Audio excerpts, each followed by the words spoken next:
Most people have heard the phrases wealth gap, racial wealth gap, or economic inequality. But do Americans know the true magnitude of this exponentially increasing gap? On the left hand, we have Elon Musk, the richest man in the world, estimated to be worth over $270 billion. On the right side, we have a group of men currently homeless and living on the streets of Skid Row, one of the most impoverished areas in the country.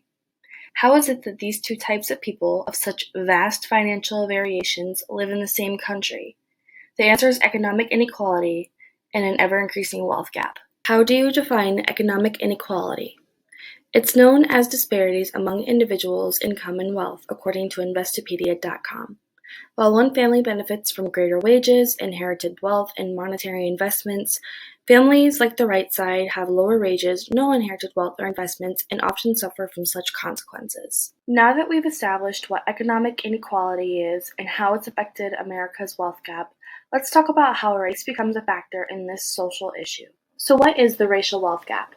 According to Think TV PBIS, the current stance of the wealth of the median white family is around 8 times as much as that of the median Black POC family, totaling at over $180,000 per year versus just over $24,000 a year, a staggering difference that creates negative consequences and economic disparities for these underprivileged communities.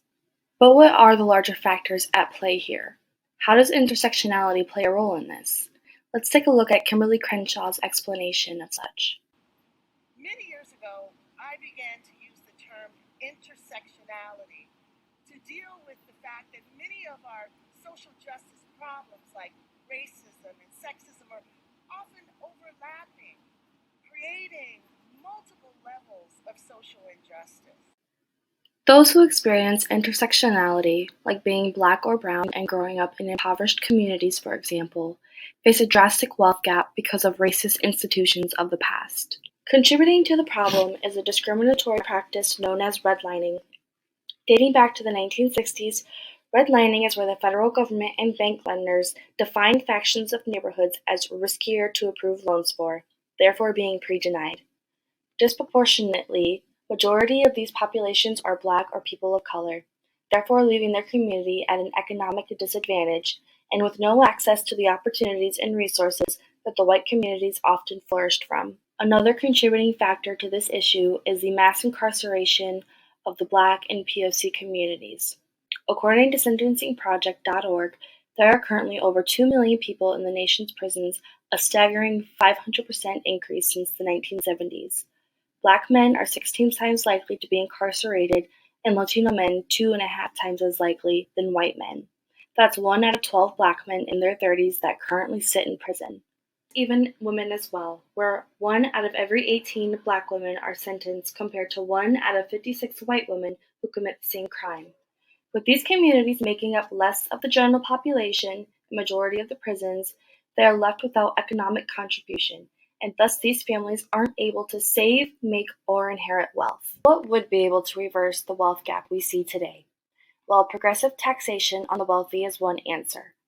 The first step could be to reverse the regressivity of top marginal taxation that's been seen in the recent tax code patterns, going from 92% in the 1950s to today's current 37%. And from these numbers, we can see how income tax rewards currently favor wealth over work. Aside from such heavy progressive taxation, we could reverse racially motivated policies like marriage penalties, audit targeting, and tax expenditures that disproportionately benefit the upper middle class. Before we can talk about how to solve the racial wealth gap and general economic inequality, do Americans even see this gap as a problem? Most Americans know that our current economic inequality issues need addressed, with over 60% of the population believing there to be too much. Most Americans also know that our current tax policies completely favor the rich and wealthy, with the top 10% having more wealth than the bottom 70%. But yet, why hasn't this progressive change happened already? To encourage progressive, radical change for the betterment of Americans, here's how we can begin to solve this issue. Voting for the right people to represent us, who believe in our same causes, is what makes our voices and our opinions heard by the policy and lawmakers of this country. Politicians like Alexandria Ocasio-Cortez, the U.S. Representative for New York, or Elizabeth Warren, a Democratic progressive senator from Massachusetts.